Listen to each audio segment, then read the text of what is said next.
আসসালামু আলাইকুম, welcome back to real fusion recipes. আজ আপনাদের সাথে শেয়ার করব চিকেন 65। চিকেনের একটা ভিন্ন রকম এই রেসিপি খেতে অনন্য স্বাদ লাগে। এটা খুবই ক্রিস্পি হয়, এমনিও স্ন্যাক্স হিসেবে খাওয়া যায়, আবার বাঙালির ডাল ভাতের সাথেও খুব একটা খারাপ লাগে না। আজ এই 65 তৈরি করে দেখাবো। এখানে আমি নিয়েছি মুরগির এক পিস বুকের মাংস, এরকম ছোট টুকরা করে কিউব করে কেটে নিয়েছি। এর সাথে মিক্স করব কিছু গুঁড়া মশলা।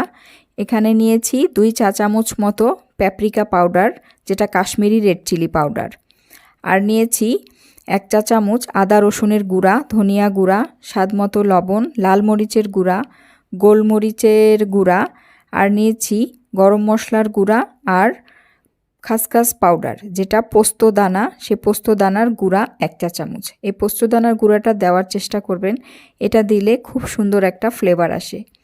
এখানে আছে 3 চা চামচ টক দই, আপনারা যে কোনো দই নিতে পারেন। আর লাগবে 4 চা চামচ চালের গুঁড়া। চালের গুঁড়াটা অবশ্যই দেওয়ার চেষ্টা করবেন, চালের গুঁড়ার বদলে কর্নফ্লাওয়ার দিলে রেজাল্টটা তত ভালো আসে না, তাই এই রেসিপিতে চালের গুঁড়াটাই দিতে হবে। এখানে কিছু পেঁয়াজ এরকম বড় বড় স্লাইস করে কেটে নিয়েছি, আর কাঁচামরিচ কুচি 1/2 চা চামচ, আর লাগবে 1/2 চা চামচ গোটা জিরা, 3টা শুকনা মরিচ। এখন মিক্সিং করব। এই মুরগির মাংসের টুকরাগুলোর মধ্যে দিয়ে দিলাম গুঁড়া মশলাগুলো, এরপর দিয়ে দিচ্ছি দই, আর দিয়ে দেব চালের গুঁড়াটা। ব্যাস, এখন এটাকে সুন্দর করে ধীরে ধীরে ভালোভাবে মিক্স করে নিতে হবে, যাতে চালের গুঁড়া, দই, মশলা সবগুলো প্রত্যেকটা চিকেনের টুকরার সাথে কোটিং হয়ে যায়। ভালোভাবে আস্তে আস্তে সবগুলোকে মিক্স করে নিলাম। দেখুন, এভাবে সব মশলাগুলোই প্রত্যেকটা চিকেনের টুকরার সাথে মিক্স করা থাকবে। এটাকে এখন মাত্র 10 মিনিটের জন্য সেটিং হওয়ার জন্য ঢাকনা দিয়ে ঢেকে এক সাইডে রেখে দেব। ফ্রিজে রাখার কোনোই প্রয়োজন নাই, এটাকে সাথে সাথেও ভেজে নেওয়া যায়। আমি একটু সেট হওয়ার জন্য 10 মিনিট রেখে দিলাম। এরপর দেখুন সুন্দরভাবে এটা ম্যারিনেট হয়ে সেট হয়ে আছে। এখন ভাজতে চলে যাচ্ছি। ভাজার জন্য তেল গরমে দিয়েই হালকা হিটে এটাকে একটা একটা করে তেলের মধ্যে দিয়ে দিচ্ছি। বেশি গরম হিট দেওয়া যাবে না, তাহলে সহজেই বাইরের দিকে কালার হয়ে যাবে, ভিতরে চিকেনটা কাঁচা কাঁচা থেকে যাবে। তাই এরকম অল্প হিটেই এগুলোকে ভেজে নিতে হবে। তারপরও বেশিক্ষণ লাগে না, 4 থেকে 5 মিনিটের মধ্যেই হয়ে যায়। তো এই অল্প হিটে একটা একটা করে সব দিয়ে দিচ্ছি, আর খেয়াল রাখবেন যেন প্রত্যেকটা টুকরার মধ্যেই মশলাগুলো কোটিং থাকে। তো সবগুলো দিলাম, নাড়াচাড়ার কোনো প্রয়োজন নাই। 2 থেকে 3 মিনিট এগুলো এরকমই থাকবে। যখন নিচে একটু নড়াচড়া নিজেরাই করবে, দেখবেন তেলটা এরকম ঘুরিয়ে ঘুরিয়ে দিতে পারেন।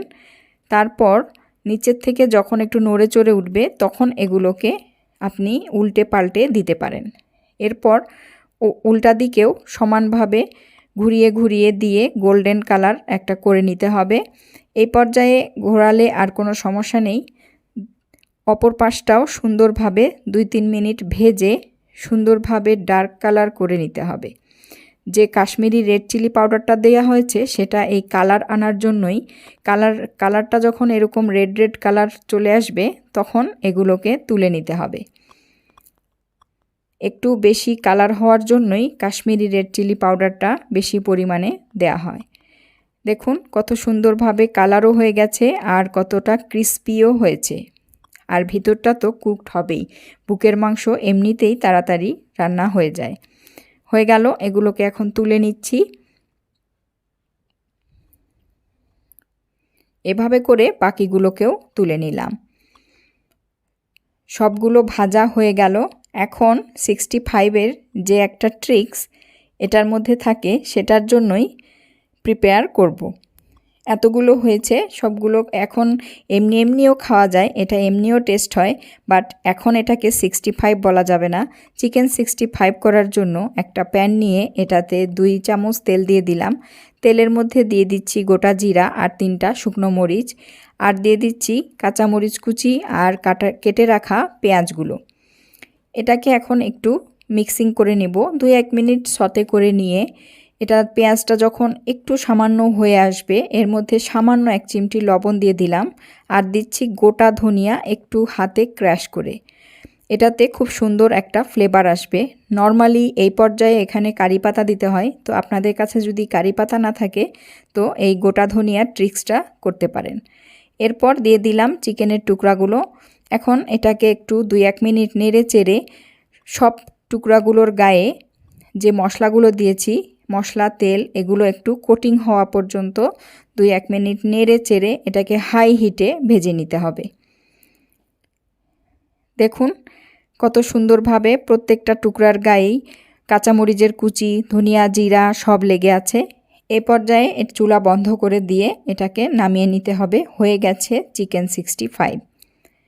সুস্বাদু এই মুচমুচে চিকেন 65 আপনারা যে কোনো স্টার্টার হিসেবে অথবা এমনি বিকেলের স্ন্যাক্স হিসেবেও খেতে পারেন। আর যদি ডাল ভাতের সাথে খেতে চান আমার মতো সেটাও মন্দ হবে না। তো দেখুন কত সুন্দরভাবে চিকেন 65 রেডি হয়ে গেল ঘরোয়া স্টাইলে কারি পাতা ছাড়াই। এটার স্বাদও অন্যরকম আসবে যেহেতু আমরা শুকনা মরিচ আর ধনিয়া, জিরা এগুলো গোটা গোটা দিয়েছি। আশা করি আপনাদের রেসিপিটি ভালো লাগবে। আল্লাহ হাফেজ। দেখা হবে আবার নতুন ভিডিওতে।